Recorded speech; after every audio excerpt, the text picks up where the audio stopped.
mundial. Para eso hemos invitado ya a experto en riesgos de la ONU y además un estratega geopolítico, Gonzalo Ramos, a quien tengo el gusto de saludarlo. Muy buenas noches, Gonzalo.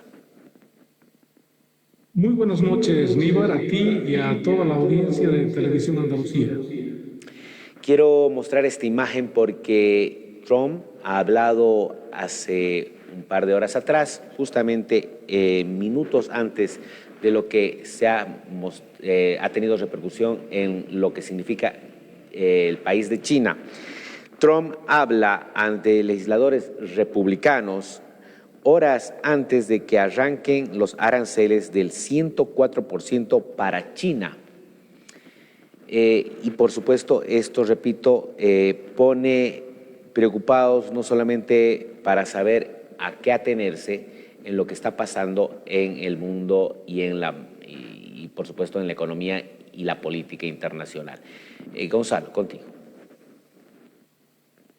Bien, en primer lugar, lo primero que se debe entender es que estas tarifas arancelarias del presidente Trump no tienen nada que ver con la reciprocidad de tarifas, como lo viene diciendo, sino más bien con el déficit comercial que existe entre dos países. En el caso concreto que tú mencionaste de China, por ejemplo, la China importa más o menos 150 billones de dólares anualmente en productos, en bienes, ¿no? Pero exporta 430 billones hacia los Estados Unidos. O sea, hay un déficit en la balanza comercial de 280 billones de dólares anuales. Entonces, ese es el problema que Trump quiere solucionar con el tema de las tarifas. ¿Por qué? Porque en muchos casos no se puede obligar al otro país que te compre más. No, en realidad, si yo te vendo, digamos, 50 dólares al año, lo ideal sería, ¿no?, que tú me vendas otros 50 dólares al año.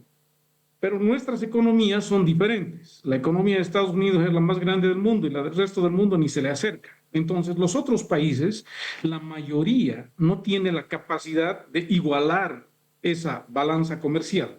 Entonces, Trump lo sabe, ¿no? Y como no puede obligar a los demás a comprarte la misma cantidad de lo que te vende, entonces ha colocado estas tarifas para compensar. Pero como te digo, no tiene nada que ver con la reciprocidad de tarifas. No es que si tú me cobras un 30% por importar mis productos, yo te cobro otro 30% por exportar los tuyos. No, no es eso, ¿no? Entonces, lo que hizo para compensar esto, como dije, fue, como no puedo obligarte a comprarme más cosas, entonces voy a aumentar la tarifa a las cosas que tú me vendes, de manera que de alguna manera se compensa. No totalmente, pero sí se compensa. Sobre eso de las tarifas que dijo de 104% a la China, pues primero comenzó con 34%, ¿no? Y la China, pues se molestó y ellos dijeron que van a pelear hasta lo último en esta guerra comercial y aumentaron otro 30%. Entonces Trump les dijo que no se van a salir con su gusto prácticamente y que él ve como estas tarifas como una cosa injusta, entonces les aumentó un 50%, o sea, ya estamos hablando de un 84%. Pero no nos olvidemos que estas tarifas todavía no se efectivizan, así que llegar al 104% pues es una posibilidad, pero todavía no se efectiviza. Lo que está haciendo el señor Trump hay que entender un poquito de su psicología. Son dos cosas.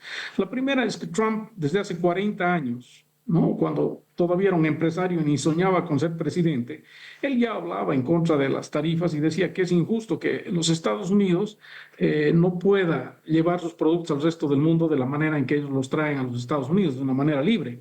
Entonces, esa es una cosa, ¿no? Y la segunda es de que Trump está amenazando con esto a todo el mundo, porque las tarifas son a todo el mundo, pero no es una posición irreversible, es más bien como una amenaza para que les van a ser mucho más favorables a los Estados Unidos. Gonzalo, ¿es una guerra comercial los aranceles de Trump? Definitivamente. Es más, el mismo presidente Trump ha dicho que el 2 de abril se lo va a recordar como el día de la liberación, no de la independencia, ¿no? Sino de la liberación, porque en realidad esto es un reseteo del orden mundial. Es parte de las medidas que se están tomando, porque son muchas medidas. La medida económica es una sola parte de ella, ¿no? Porque tenemos también medidas geopolíticas, tenemos un montón de movidas. En los primeros 100 días de Trump, el mundo realmente se ha dado la vuelta. Esta sí, efectivamente es una guerra comercial, pero ya está dando frutos, ¿no? Apenas ha lanzado de las medidas, la primera reacción de todos los países ha sido decir, pues si él me sube 25%, yo le subo 25%, los canadienses han dicho, les vamos a cortar el petróleo, le vamos a cortar la energía, la electricidad que importa. O sea, todo el mundo, ¿no? Esto ha causado una histeria masiva en todo el mundo, sí, pero inmediatamente se han dado cuenta de que no se puede competir con el mercado de los Estados Unidos, ¿no? Los Estados Unidos tienen algunas ventajas que los demás no tienen, ¿no? Estados Unidos tiene un mercado propio, por ejemplo, ¿no? Es un mercado consumista, el más grande del mundo. Entonces, cualquier cosa que ellos hagan les va a afectar a ellos menos de lo que les va a afectar a los demás. Evidentemente, en esta guerra comercial, por ejemplo, ya hemos visto nosotros de que la bolsa, el mercado bursátil, por ejemplo, ha perdido ya 6 trillones en un solo día, ¿no? Y claro, esto es alarmante, pero también en el mismo plazo, Trump ha recibido el compromiso de inversores extranjeros de traer 7 trillones de dólares, ¿no? Entonces, como te dije, es una negociación y me parece a mí que Trump está ganando. Eh, Trump importa 20 trillones en bienes de todo el mundo a los Estados Unidos anualmente. Entonces, eso es un mercado que ningún país, y mucho menos la China, puede, digamos, dejar de atenderlo, ¿no? Tienen que negociar a la fuerza de una u otra manera. También se ha visto una caída del dólar en el primer día, pero también hay que pensar que cuando cae el dólar, eso favorece a sus propias exportaciones. Y finalmente, pues varios países ya han aceptado las tarifas de Trump. La mayoría está negociando igualdad de tarifas, o sea, 0% de arancel para ti y 0% de arancel para mí, lo cual realmente no les conviene a los Estados Unidos, ¿no? Porque ellos no están buscando, como te dije desde un principio, una igualdad tarifaria o recíproca, ¿no? Ellos lo que están buscando es mejorar el imbalance, el déficit del mercado, el déficit del balance que tienen. Entonces, ya hemos visto más de 50 países que ya han cedido, la misma Unión Europea, que eran los que hablaban más fuerte, y han dicho a Trump que solamente van a cobrar un 2.5%, pero Trump todavía no los afecta. En esta guerra comercial hay muchos puntos de vista, ¿no? Pero lamentablemente en el mundo que vivimos todavía tenemos que aceptar que Estados Unidos tiene la mayor economía del mundo, de lejos, de muy lejos, y tiene todas las de ganar. Como dice Trump, él es el que tiene todas las cartas. Donde se le mire, según Gonzalo Ramos, Estados Unidos tiene todas las de ganar. Sin embargo, ya existe cierta situación de tensión con China. Vamos a ver una imagen respecto a eso, pero también quiero aprovechar lo que ya también ha comentado Gonzalo, ciertas repercusiones en la bolsa y lo que puede tener también el dólar en otros países como repercusión, y claro está que el euro ha mejorado su situación frente a esto. Esto es parte de lo que está conllevando la situación de los aranceles Trump frente a la mejora del euro. Gonzalo, contigo. Sí, como te digo, que haya una mejora del euro en realidad perjudica a los europeos. La moneda se fortalece, pero eso desfavorece a las exportaciones de la Unión Europea.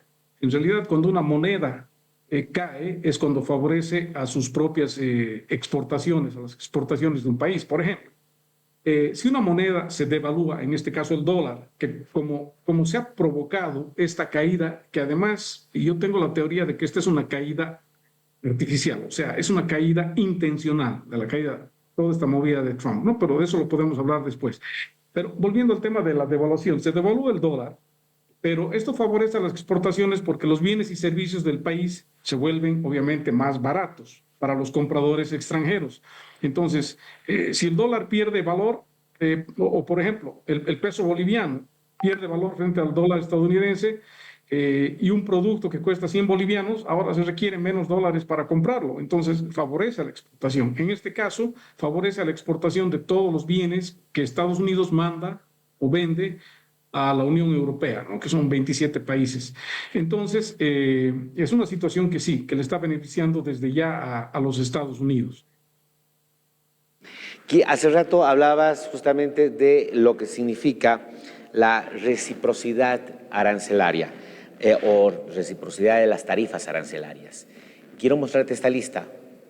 Vamos poniendo esa lista de las tarifas donde cada país tiene su relación de reciprocidad con Estados Unidos. Estamos hablando de las tarifas arancelarias.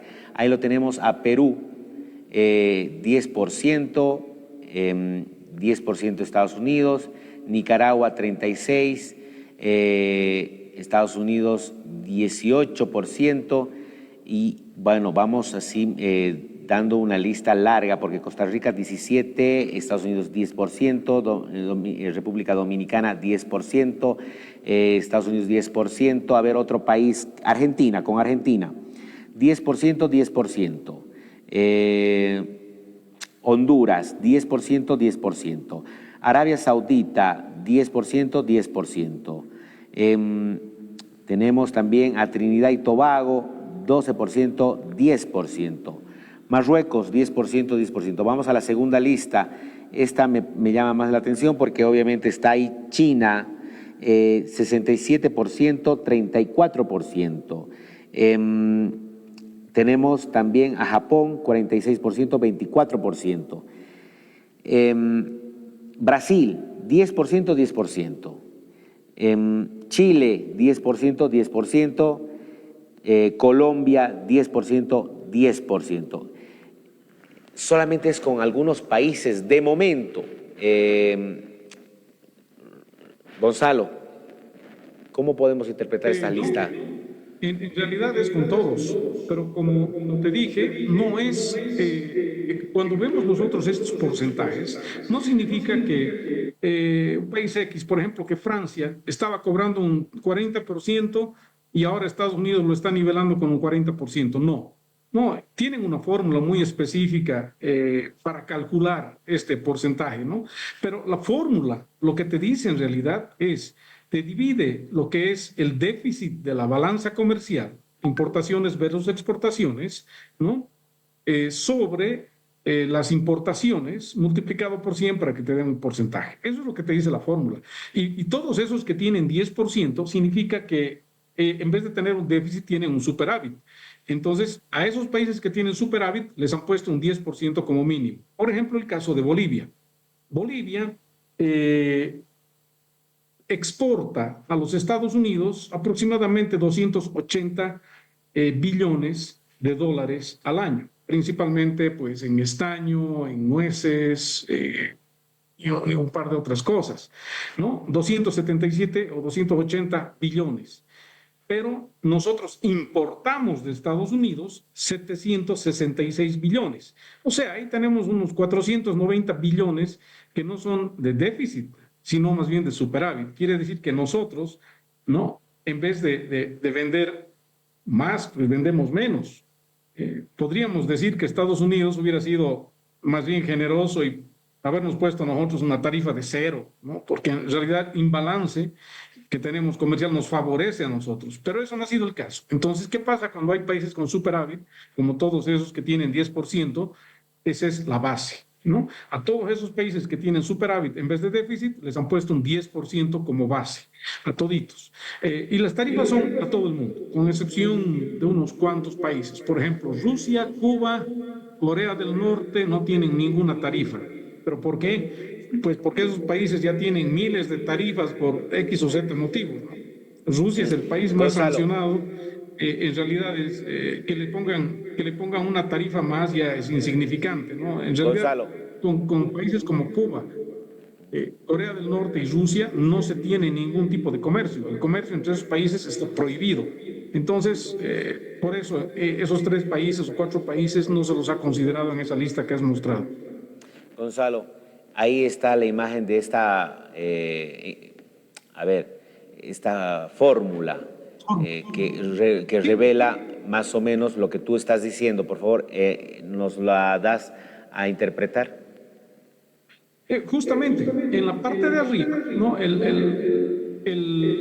la parte izquierda nosotros podemos ver una fórmula en letras griegas que lo que significa ese es el porcentaje, ¿no? La tarifa, por eso la T de tarifa, ¿no? En la parte de arriba lo que tenemos, la X, son las exportaciones de un país hacia los Estados Unidos, menos las importaciones de ese país desde los Estados Unidos. Todo eso sobre E por omega, que en realidad se define como 1, y el total de las importaciones, que es MI. Toda la fórmula de abajo en realidad lo que significa son importaciones. Entonces, resumiendo la fórmula, son el déficit de la balanza comercial sobre las importaciones, ¿no? Multiplicado por 100 para que te dé en porcentaje. Nada más, eso es exactamente lo que te decía. Y esta fórmula no tiene nada que ver con la reciprocidad de tarifas, sino con el déficit en la balanza comercial. Importaciones versus exportaciones.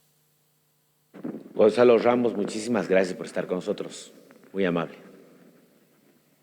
Gracias, Níbar, y hasta la próxima. Hasta la próxima. Vámonos a esa tanda publicitaria, muy breve, porque al retornar tenemos mucho más aquí en Antes de Medianoche. Enseguida volvemos con Antes de Medianoche.